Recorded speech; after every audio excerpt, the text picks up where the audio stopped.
Hello, welcome to episode of the Bubbs on Sports podcast. Today is Tuesday, July 25th. Hope everyone's having a good day so far and had a good rest of their day yesterday. We've got a lot to get into today here on a Tuesday program. Saquon Barkley has been locked up by the New York Giants, a one-year deal.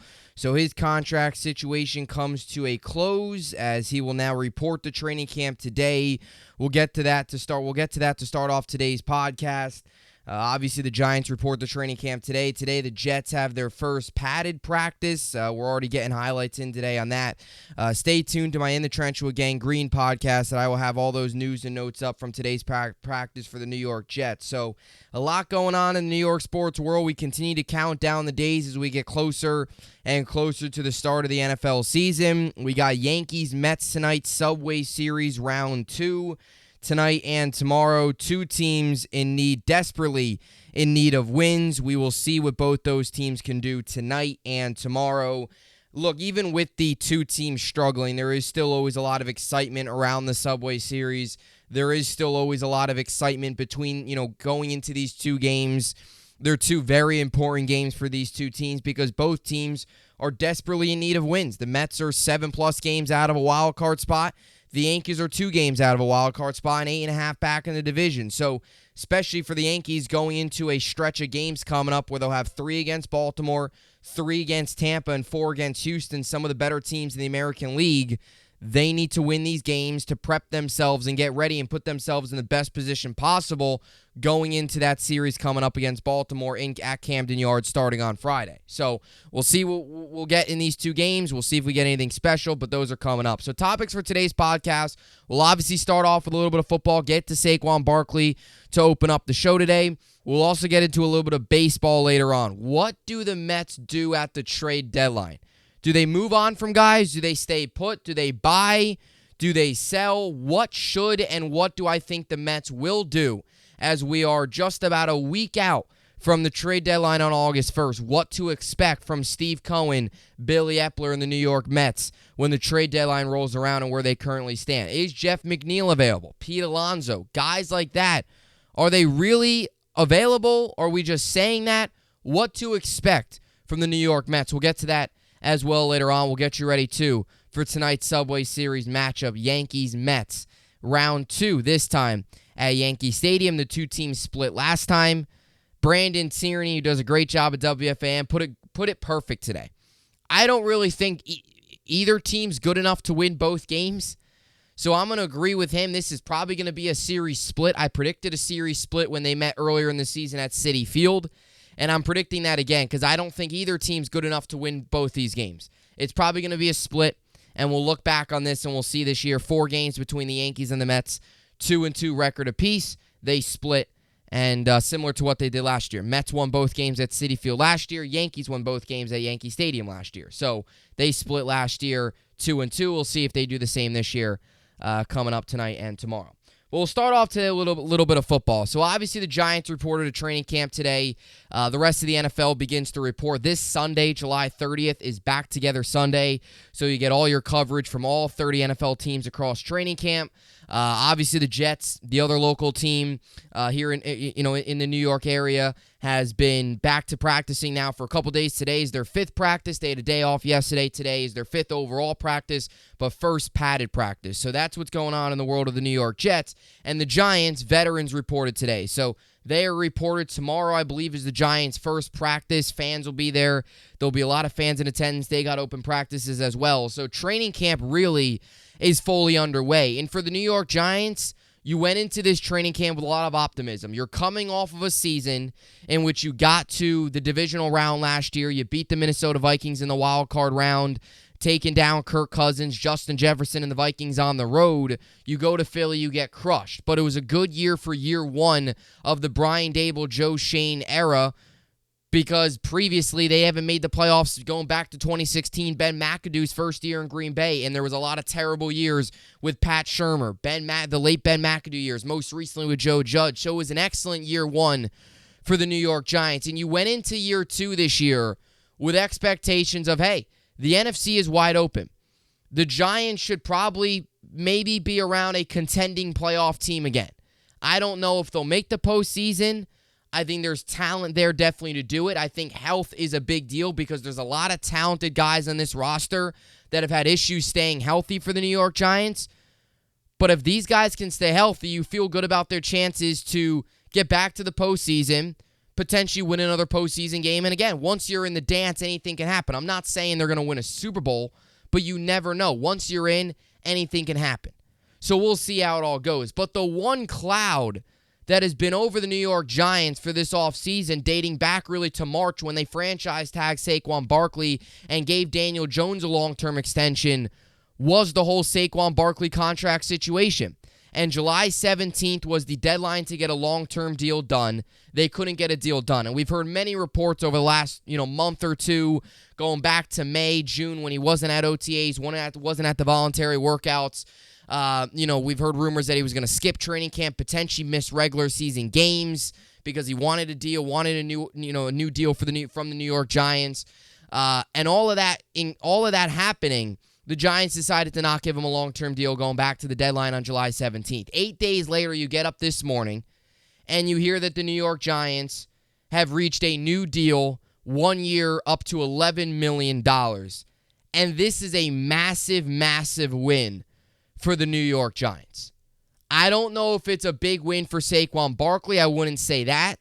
But Saquon Barkley, we have to remember, he's a very good team guy.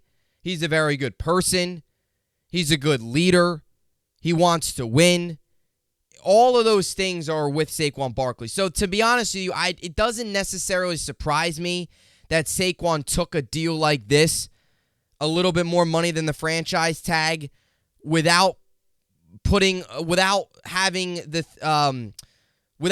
the deal that he can't get franchise tag next season. Like, this is a huge win for the New York Giants. This is a huge win for Joe Schoen for a couple of reasons. Number one, Saquon Barkley is going to report to camp today. There was a possibility that he wasn't going to report to camp. There was a chance that he wasn't going to show up to games. There was a chance he was going to hold out and completely miss the season. Again, that was way down the road. And those are the worst case scenarios. But there was a chance that he was going to do that. There was definitely a highly likely chance that he was going to hold out of camp, at least to start. Maybe then he decides to show up or whatever it is. But there's a good chance that was going to happen. So he eliminates that. Barkley's there today as veterans report. He'll be there for the first practice. He's going to be ready for the season. That's number one. Number two, the franchise tag for Saquon Barkley would have given him this year just a little bit more than $10 million. $10.091 million.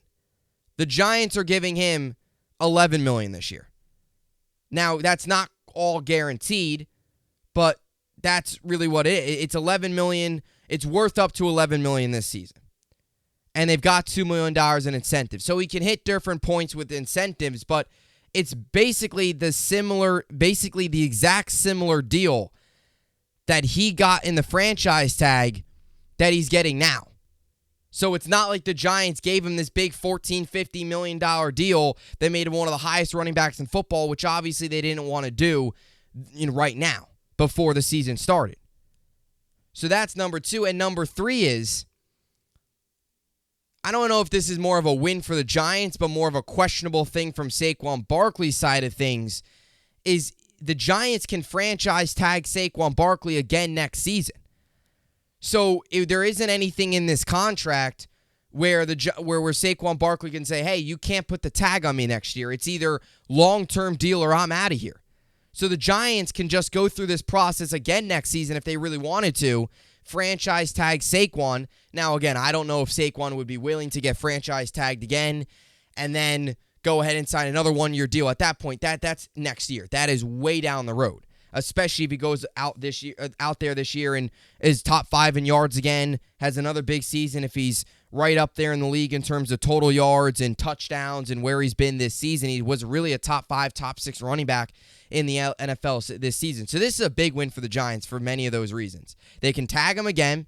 It's not a ton more money it's basically the same amount of money they were giving him on the franchise tag.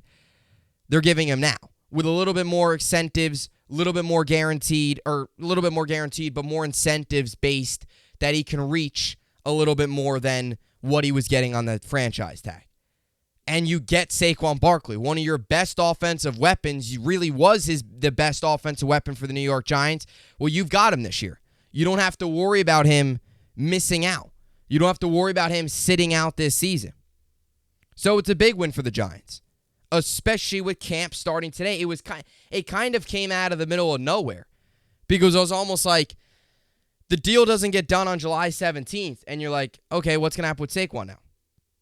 And I feel like, fans have kind of been split 50-50 because there's a portion of the fan base that wanted Saquon to get paid, and then there was also a portion of the fan base that was okay with the Giants not paying Saquon, but it's also that same mindset of, okay, what if we don't have Saquon for this year? That's a problem. Just pay him, give him his money. Again, the running back market right now in the NFL is really odd. And they actually had a call. Running backs were on the call. We're on a Zoom call a couple days ago. Nick Chubb, Austin Eckler, I think Saquon was on it. A ton of guys were on it talking about the situation of running backs and how they're getting paid. Running backs are actually getting hurt by their production. They go out there. Saquon went out there last year, had his first healthy season in a very long time. Had a massive year. Got used a ton. Had one of the most carries in football. Giants used him a lot. Was their best offensive weapon. Was one of their best players on the entire team, offensively, defensively, special teams, all that included. Now you go into this year and it's like, okay, how does Saquon's body respond? Can he do that again? Is health still an issue? So it's actually weird because it seems as if running backs nowadays, they feel that their production is actually hurting their value of pay. And the franchise tag is also hurting them because it's really removing them a year or two from getting that big money. Like now, this is another year where Saquon won't get that big money. And next year, if they tag him again, that'll be another year where he doesn't get that big money. Which is why I'm kind of surprised that there isn't anything in this deal that says he can't be tagged next season where they put that language in. I'm just surprised because he can get tagged again next year. And you would think from Saquon's perspective, he would want to avoid that. Have this one-year deal. I don't know if I want to call it a prove-it deal because he's already proved what he can be in this league. But maybe a deal where this is almost a deal for Saquon to say, hey, I'm going to go out there again. I'm going to rush for 1,300 yards again. You want to pay me? Great. You don't? All right, I'll move on. He loves being a Giant, though. He loves playing for this team. You could tell he respects the coaching staff. He's been here. Again, he's another guy. I talk a lot about like Quinn Williams with the Jets. Saquon's another one of these guys. He's been here through a lot. He was here during the Joe Judge days. He was here during the really rough eras of the New York Giants. I believe even the whole the Dave Gettleman days. Like he was there for all that. He easily could have said, "Get me the heck out of here," but instead, Pat Shurmur days. Like instead, he said, "You know what? I'm going to stick around. I want to win with this team." Had a very good year last year. Big reason why they won. Health's been an issue, but he was healthy last year. So Saquon comes back.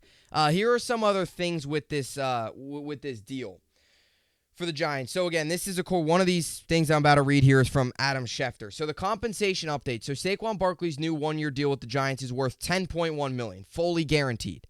So it's basically the same amount that he was getting as the franchise tags is now. And include a $2 million upfront signing bonus. Deal includes $1 million of incentives, which is where it can reach $11 million. Equal amount of pay for 1,300 rushing yards, 11 touchdowns, and 65 receptions. So again, here are some of the incentives, as I've said. Spread them out here more. So again, the 11 or more total rushing and receiving touchdowns, plus get to the postseason. 65 or more receptions, and get to the postseason. 1,350 rushing yards postseason, and $909K does not count against the 2023 cap. So this really doesn't affect the Giants this year. But those are the incentives. All of them, they've got to get to the playoffs, and he's got to reach 11 or more total rushing and receiving touchdowns, 65 or more receptions, and 1,300-plus rushing yards. Now, last year, he needs to get at least 1,350 rushing yards. Last year, he had 1,312. That was fourth in the NFL. To give you some other numbers on Saquon Barkley, he had 10 touchdowns last season. That was fifth in the NFL. He averaged 4.4 yards per carry. He had 9 rushing plays of 20-plus yards, which was tied for third in the NFL. He had 338 receiving yards. So the total yards last season, he had 1,650 yards last year. and he had a rush yards per game of 82, which was fourth in the NFL. So he was top 5 in some of the major statistical categories amongst running backs last year. And I did my top 5 running backs video about a week or two ago, whenever it was, before last week. And he was right there. He was number 5 on my list. So Barkley, again, he's right up there as a top 5 running back. And the Giants are getting him for really nothing. They're getting him for maybe a little bit more than the franchise tag, but he's basically playing under the tag with a little bit more incentives that could reach up to the $11 million, $2 million range. And some of those cap hits don't even affect the cap this year for the Giants. So this is a massive win for the New York Giants, as I mentioned earlier on. I don't know if it's such a massive win for Saquon Barkley, but again, Barkley's a good guy. He wants to win. He's a team-first guy. And I think this contract kind of shows that. He's clearly frustrated. He's clearly not happy with the contract situation, but he took this deal, incentives opportunity. You could tell it's probably going to motivate him a little bit to hit these incentives and say, you know what, I'm going to go out there and do exactly what I did last year and prove healthy Saquon's one of the best running backs in football, and then maybe get that long-term deal next year, and there's still a franchise tag possibility. So we'll see. We'll see. I'll tell you this, though. If Saquon goes out there this year and has a massive year, I can't see how the Giants don't extend him next season. It would really get interesting. Now, where it gets interesting is, let's just say, well, either scenario is interesting, because if he goes out there this year and is one of the best running backs in football, first team All-Pro, let's say he has a massive year. Let's say he rushes for 1,400 yards, is this great play, like second in the NFL. Let's say, I don't know, hypothetically speaking, let's just say he goes out there this year 1,500 yards, and it's like he puts up these massive numbers and is like second and third best running back in football, right up there with the Nick Chubbs of the world and the Christian McCaffreys.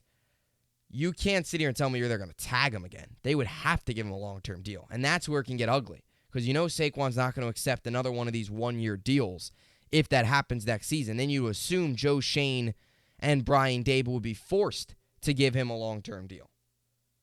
Could you have got him for cheaper now? Because if he goes out there 1,500 yards, he's going to want more than maybe $13, $14 million a year. He might want to be the highest-paid running back in football if he's up there first or second in the league in rushing yards. Let's just say.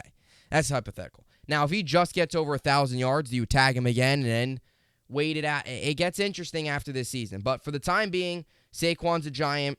Whether or not it's his last year with the Giants, time will only tell. That is a story for the offseason. The season hasn't even started, so you don't want to look too far ahead. But definitely Saquon Barkley's career as a Giant will continue. How long, we will see. But the biggest thing is he's there. He'll be ready for training camp. And we saw last year what a healthy Saquon Barkley can do for the New York Giants. And not only the Giants as a whole, but what he can do for Daniel Jones. Saquon, as I mentioned, he played 16 games last year. The last 2 years combined, he played 15. Saquon being healthy last year benefited Daniel Jones as well, big time. Saquon's a massive piece, not only in the rushing game, but the receiving game, blocking game. A big reason why Daniel Jones had the year he had. And really, when you look at it, Barkley had a career year last year. He had 1,307 yards in his rookie season back in 2018. This season, he had 1,312 yards. He actually had more yards, one less touchdown, more carries, though. He was utilized a lot. The Giants used him a ton last year.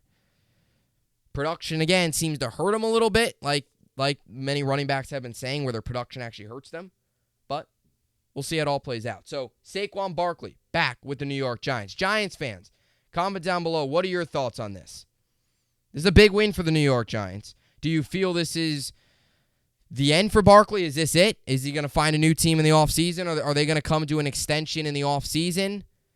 Is this the start of a longer run with the Giants? What is going to happen with Saquon Barkley? But we do know he will spend the 2023 season in MetLife Stadium playing for the New York Football Giants, and he will spend another year of his NFL career in the blue and red. All right, so now I move on here to a little bit of baseball. Obviously, tonight is the Yankees-Mets Subway Series tonight and tomorrow. Tonight, we've got Domingo Germán and Justin Verlander. And then tomorrow, you got Rodon and Jose Quintana. And look, I mean, the football season is super exciting, and it's right around the corner. And that's been overshadowing a lot recently because there's so much excitement around the two teams, especially now with the Barkley deal getting done.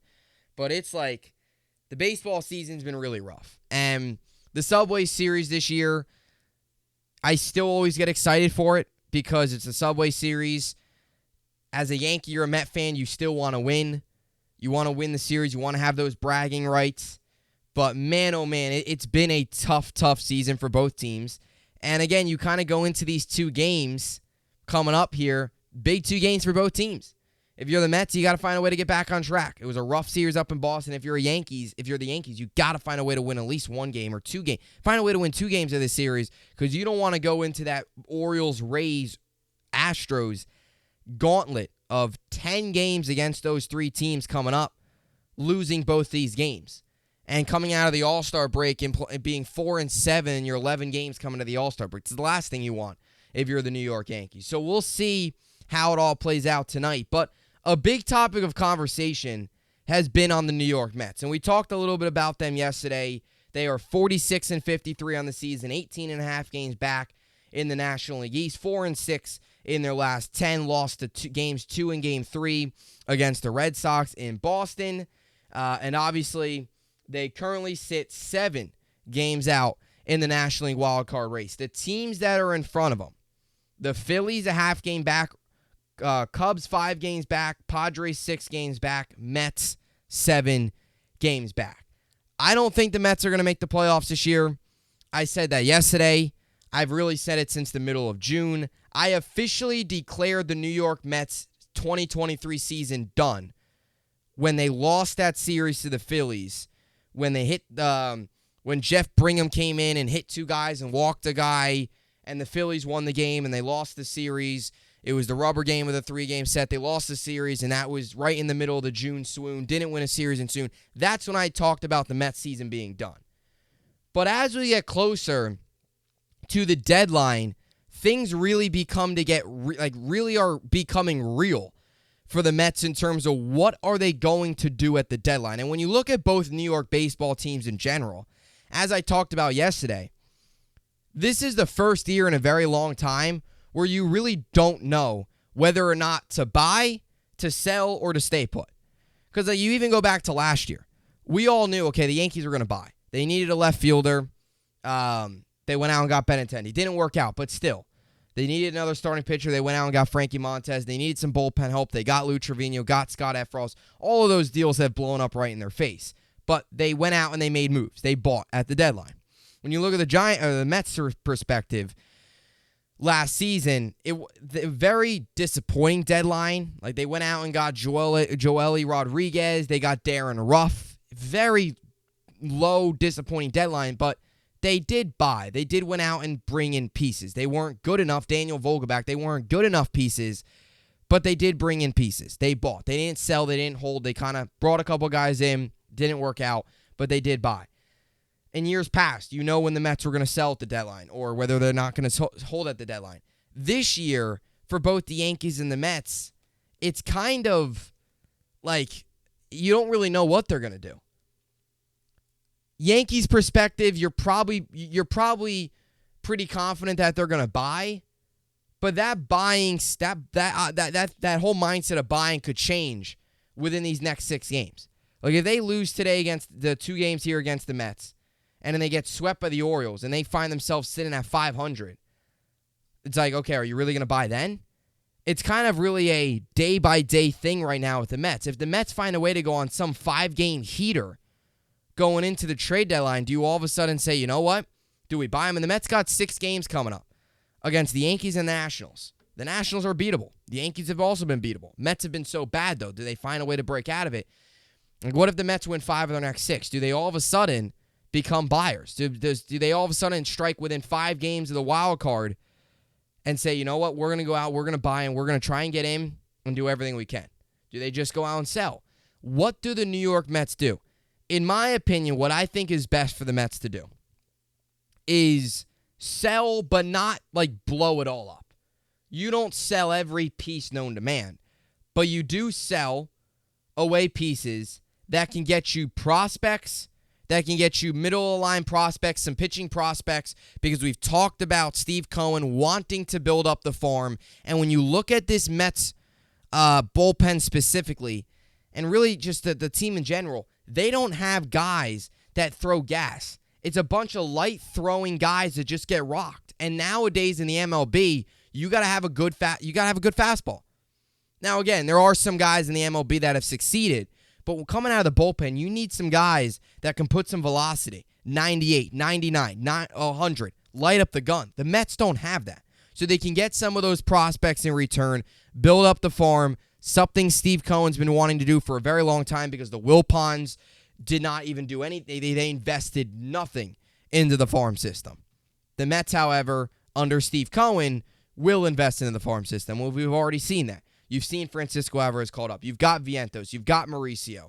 I know Brett Beatty hasn't been very good, but you do have him. Whatever happens with him happens, but either way, you do have him coming up the pipeline. He's obviously up, not having a very good year, but still, Brett Beatty young, maybe he gets onto it. I'm not going to sit here and dissect Brett Beatty, but you do have some prospects. So the Mets can continue to build on that. Again, when you look at the Mets, though, like Starling Marte, he's got it. You can assume he's available. David Robertson, you can truly get something for. Because if you're not going to win this year and you're going to sell a little bit at the deadline, you're going to get Edwin Diaz back next year. David Robertson signed a 1-year deal. He's probably not back with the Mets anyway next year. Might as well get something for him. Maybe another bullpen piece. You might be able to get another maybe you get a reliever and a prospect in return, or 2 middle-of-the-line prospects. Maybe a nice, hard-throwing prospect that's in Double-A, or a middle-of-the-line prospect that can throw hard and provide some gas and provide a little bit of jolt. That's exciting. Maybe that's something you get for him. You could potentially get something from Marte. Do you give up on Pete Alonso? He's been very bad this year. But I could see a team potentially taking a chance on Pete Alonso and hoping that maybe he provides a little bit of pop, provides a little bit of power, and helps a contending team. Jeff McNeil's another guy that I wouldn't necessarily consider untouchable either. Jeff McNeil has not gotten enough criticism this year for the New York Mets. This is a guy that last year hit .326, had a .382 on base percentage, a .454 slugging, and an OPS of .836. He had a WAR last season of 5.7, which was his best WAR ever in his MLB career, dating back to 2019 when he had a WAR of an even 5. He's coming off of a career year. He is now having one of the worst years of his career. He's hitting .248, .322, .321, .644. The OPS has dipped pretty much 200, almost 200 points down into the 600s. The on base has dipped a good 60 points down into the low 3s. The batting average went from .326 to .248. He won a batting title last year. He was one of the best pure hitters in baseball. This season, he's hitting below .250. That's a serious issue. Definitely could move on from him. McNeil available. Marte available. And let's be honest here. When you look at the Mets, what exactly? They have so many holes. Like, you go out and buy. What is that going to do? And I know there's some people out there that think, okay, it sends the wrong message. That you sell, and it's basically telling the locker room, hey, look, we're not trying to win the rest of this year. But you have to look at, too, who's available in the offseason. Let's just say the Mets go out there, roll out young guys. Like, trade McNeil, call up Mauricio. All right, call up Vientos. Is it crazy? Is it a crazy statement to go out there and potentially say you trade Lindor for pieces? Like, you can get a good top couple prospects for Lindor and then go out there and, get good prospects for Lindor and get a player right now that can play at a high level in the MLB. Like, you look at you look at what the Guardians got. They got some pieces for Lindor. Do the Mets go on? I don't think you're going to trade Lindor, but is it crazy to say that you could? I don't think they will. I probably wouldn't, but you can't sit here and say his name's not completely off the board if a team comes in with a big-time offer. But again, you look at where they are next year. Like, they can go out and get Ohtani, and they can contend next season. Do you trade away Verlander and Scherzer? It's possible. But if you go out next season and get Ohtani, call up some of these young guys, retool a little bit with the youth, bring in Ohtani, Let's just say you hang on to Lindor, which they probably will. You hang on to Lindor. You got Kodai Senga. You've got Francisco Alvarez. Then you call up Mauricio Vientos. You let those guys consistently play. You get Edwin Diaz back in the bullpen. You kind of like where you're at then. And you readjust in the offseason, bringing in not just a bunch of these old veteran guys. Like, you get rid of Vogelbach. Vogelbach's got to be off the roster. Why is Vogelbach still on the team? I don't necessarily know, but he is. Then you can kind of retool and figure it out. Let's say they do go out and make a move for Ohtani in the offseason, sign him. That's your big offseason signing. You know Steve Cohen's going to spend more money, and you really would be right back to where you are next season in terms of you go into next season with World Series playoff aspirations. If they do decide to readjust and kind of retool and sell a little bit here at the deadline. You're not blowing it up to where you're going to enter a rebuild for the next 3-4 years. But you're moving on from guys that probably won't contribute next year. Like, is Daniel Vogelbach really going to contribute next year? No. Might as well get something for him. Marte.